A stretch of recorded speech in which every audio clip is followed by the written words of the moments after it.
마지막에 간곡한 부탁, 그런 제목입니다.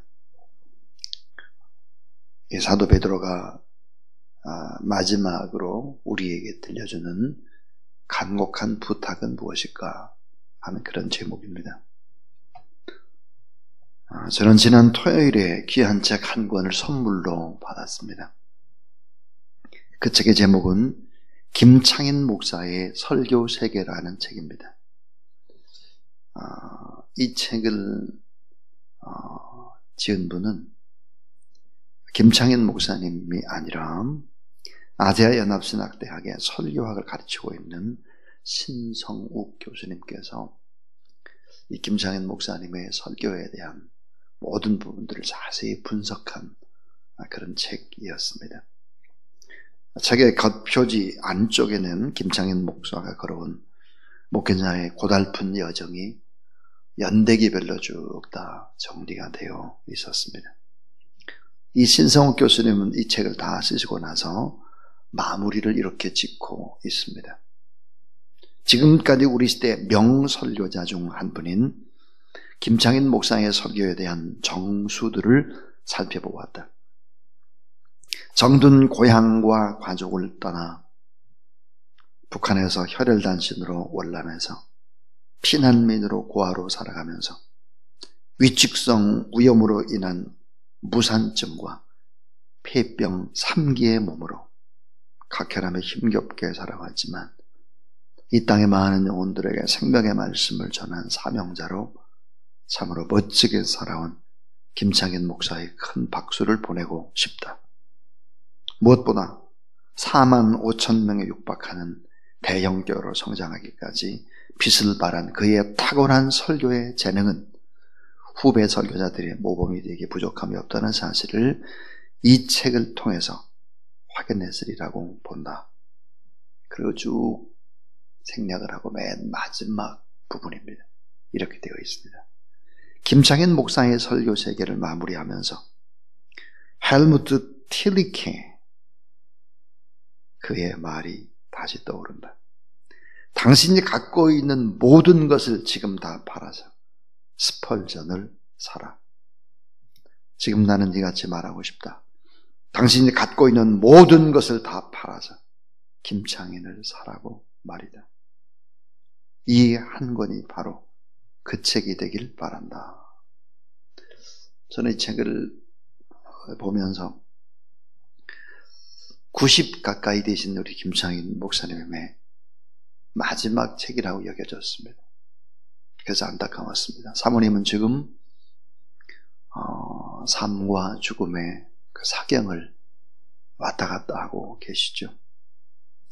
목사님은 심한 당뇨로 매 끼마다 본인 직접 주사를 놓고 식사를 하고 계시죠.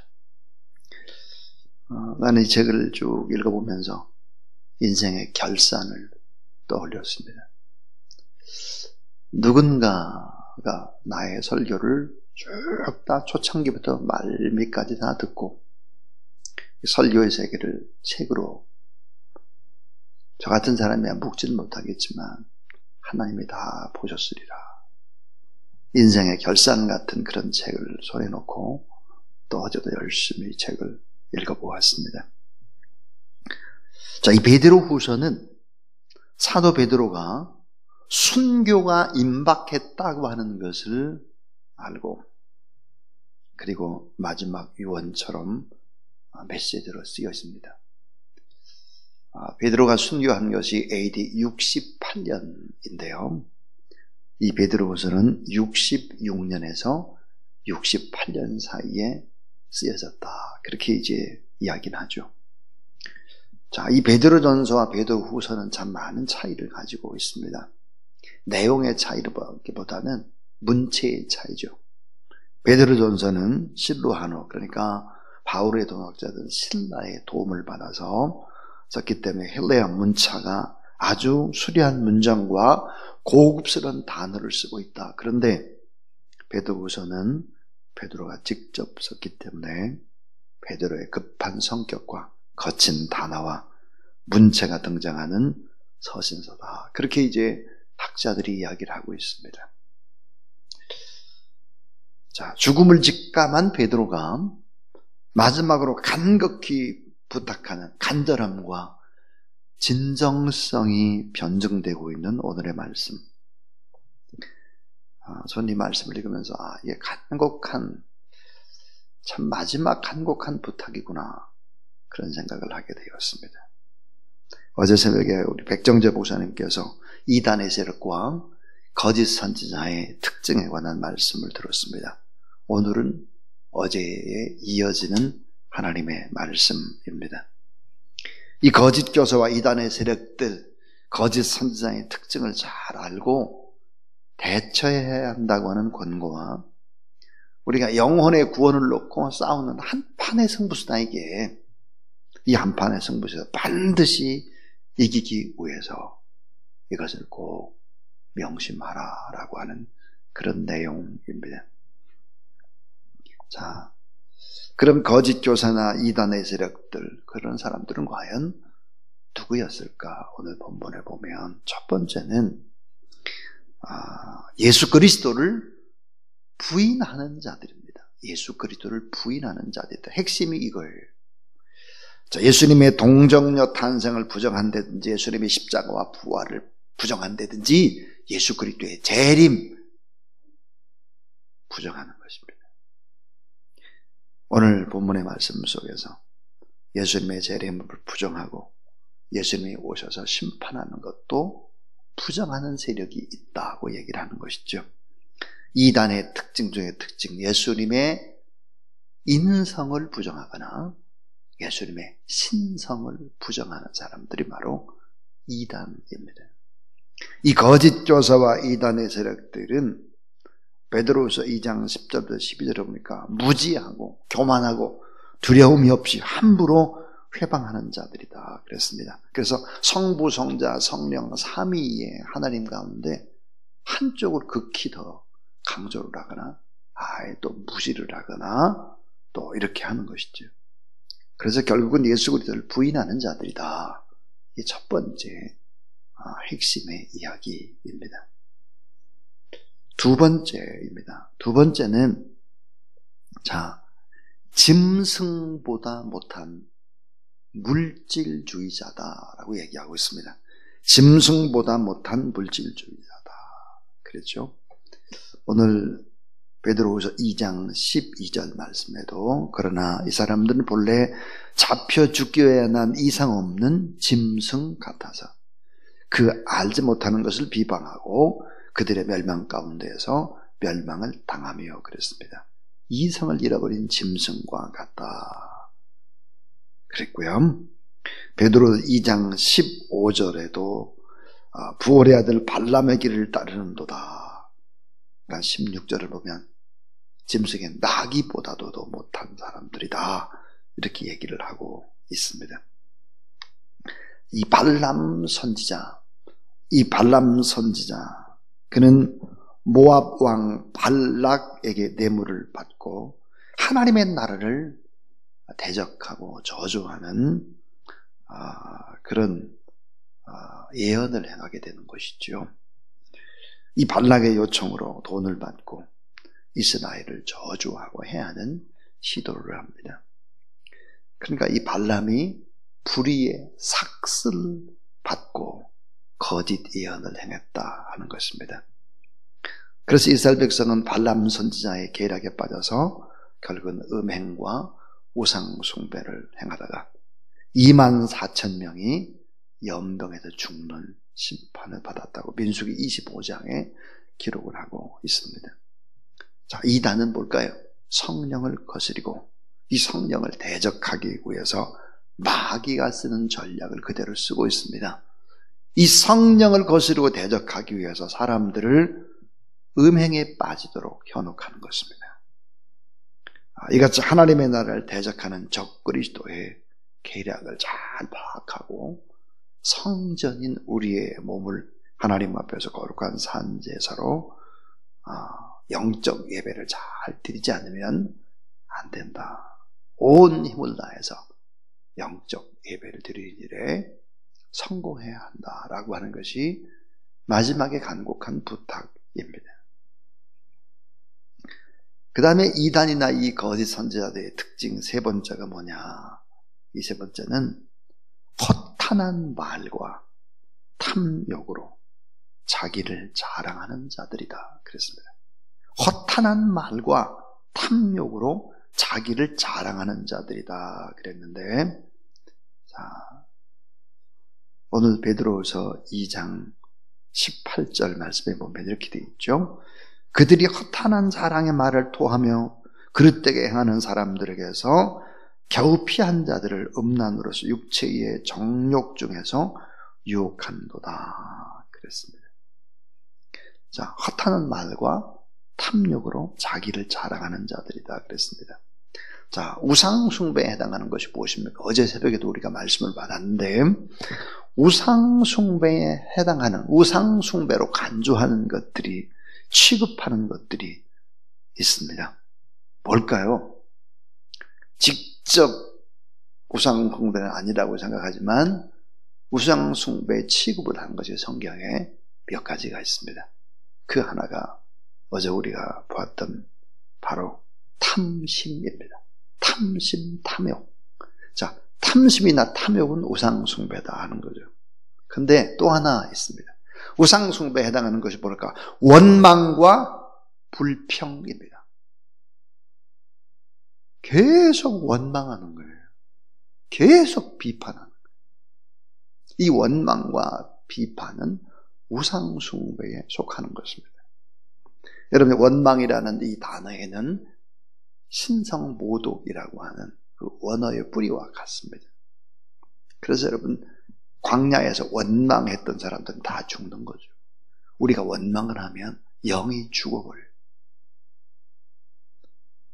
아주 못된 사람 냄새만 펄펄펄 나는 것입니다. 원망하고 불평하고 비판하고 그렇게 하는 것은 우상숭배와 같이 취급을 해버렸습니다. 또 하나입니다. 우상숭배 취급을 하는 것이 뭘까? 자기를 자랑하는 것입니다. 자기를 자랑하고 자기를 높이도록 부추기는 것입니다. 자, 공산주의자들의 특징을 보십시오. 1인 독재. 말할 수 없이 그 독재를 세우는 것입니다. 다 공산주의도 그렇고 잘못된 이단의 세력들을 보십시오.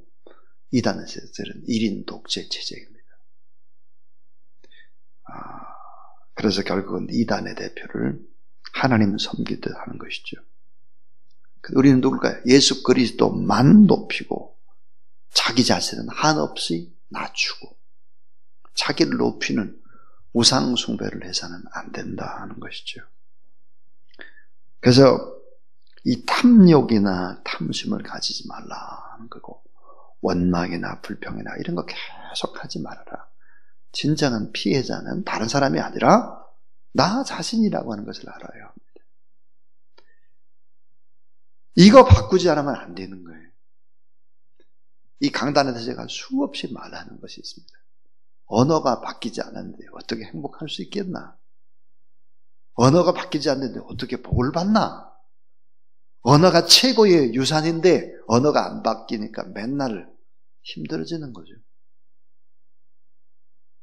탐욕, 탐심, 원망, 불평, 자기를 자랑하는 이런 어리석음.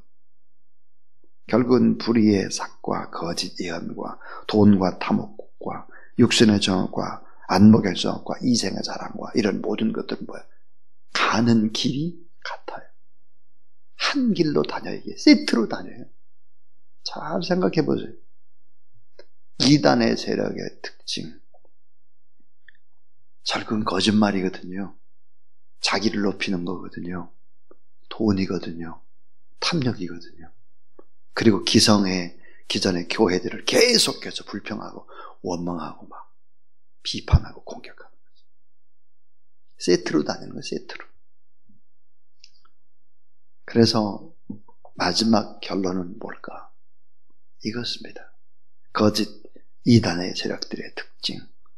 끝까지 불복하는 고집쟁이들이다. 끝까지 불복하는 고집쟁이들이에요. 여러분, 이단이 철저히 참회하고 회개하고 이단이 단번에 그냥 뭐 없어지고 그런 거 봤습니까? 결코 그렇지 않습니다. 결코. 끝까지 가는 것이죠. 이게 무서운 거예요. 이게. 끝까지 불복하고 반복하는 고집쟁이들입니다. 마음이 어때요? 부드럽지 못해요. 마음이 질기고 질겨요. 자, 베드로후서 2장 22절 한번 같이 읽어볼까요? 맨 마지막 베드로후서 2장 22절입니다. 자, 시작. 참된 속담에 이르기를 개가 그 토하였던 것에 돌아가고 돼지가 씻었다가 더러운 구덩이에 도로 누웠다는 말이 그에게 응하였도다. 개가 자기가 토한 것을 도로 먹는다는 거예요. 토한 것을 도로 먹어. 돼지가 씻었다가 도로 진창에서 또 뒹군다는 거예요. 바뀌지 않는다는 것이죠. 그래서 이단의 세력들, 복음을 증거하고 그들이 돌아오기가 너무 어려운 거예요. 돌아와서도 그 삶의 패턴과 가치관을 바뀌려면 너무나 오랜 시간들이 필요한 것입니다. 이단 사이비의 세력은 쉽게 회개하지 않습니다. 쉽게 사라지지도 않습니다. 쉽게 포기하지도 않는다 하는 것입니다. 그래서 신앙의 여정에서 우리가 주의해야 되는 것이 있습니다. 무엇일까요? 신앙의 여정에서 우리가 주의해야 하는 것은 우리를 미혹하는 이단 또 거짓 선자의 가르침, 세속적인 유혹에 빠지지 않도록 영적으로 우리가 무장을 해야 될 뿐만 아니라 우리가 예수님을 믿었잖아요. 구원받았잖아요. 지금 죽어도 하나님 나라 갈 수 있잖아요. 이런 확신을 가지고 있다고 할지라도 내가 받은 구원이 취소가 되지 않는다고 할지라도 신앙생활에 안주하거나 나태하는 것은 영적인 독약을 먹는 것과 같다. 자, 신앙생활에 안주한 거예요. 나태한 거예요. 예배생활 제대로 하지 않는 거예요. 기도생활 안 하는 거예요. 요즘처럼 예배생활을 적당히 하기가 얼마나 좋습니까? 이런 안주하고 나태하는 것은 신앙의 독약과 같습니다. 독약. 무서운 것이죠. 나도 모르게 서서히 이 독배를 마시는 어리석은 사람들이 되어서는 안 됩니다. 사람이 예수 그리스도를 잘 믿는 사람이 예배를 오래 하잖아요. 서서히 병들기 시작하죠. 서서히. 자, 유명한 피아니스트가 있습니다. 바이올리니스트가 있습니다. 이런 사람들, 연주자들이 하루를 연주를 쉬게 되면요, 본인이 금방 아는 거예요. 금방. 3일을 쉬면 다른 사람이 아는 거예요. 다른 사람. 제가 이제 외국에 이렇게 나가서 이제 말씀을 증거하고 이제 특별히 설교가 아니라 중국 같은 데 가서 강의를 하고 그러고 오잖아요. 그리고 이 강단에 서면 어때요? 헛뚱헛뚱 되는 거예요. 헛뚱헛뚱. 누가 알까요? 제일 먼저 아는 것이 나 자신입니다. 나 자신이 알죠. 이거 이렇게 하면 안 되겠구나. 그래서 참 제가 아까 김창현 목사님의 기나긴 어려운 목회 여정, 그걸 쭉 제가 연대교회를 보면서 얼마나 힘드셨을까. 참, 그래도 참 살아내셨다. 그런 생각이 듭니다. 김창현 목사님과 이제 최근에 이게 뵙고 식사도 나누고 또 제가 축복 기도도 받고 그랬는데 연세가 그렇게 많이 드신 분이니 저를 위해서 축복 기도를 할 때 목소리가 짜릉짜릉한 거예요. 깜짝 놀랐어요. 기도에 힘이 있어요. 기도에. 지금도 강단에 서서 한 달에 한 번씩 설교를 하세요.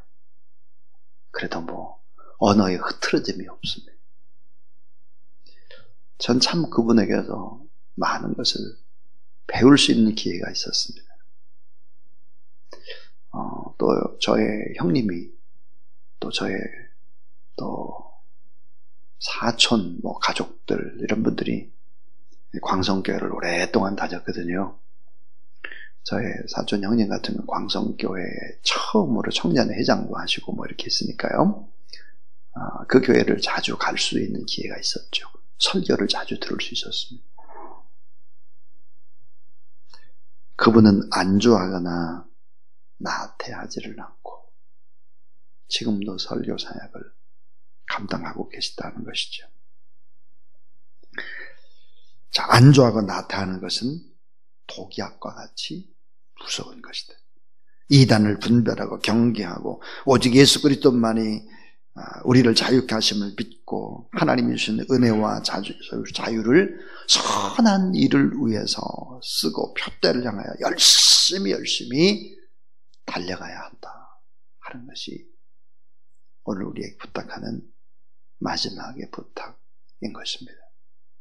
이 말씀 붙잡고 오늘도 안주하거나 나태하지 않고 우리에게 주신 하나님의 은혜와 그 자유를 복음을 전가하는 일에 온 힘을 다해서 힘쓰는 우리 모든 하나님의 사람들이 다 될 수 있기를 주님의 이름으로 축원합니다.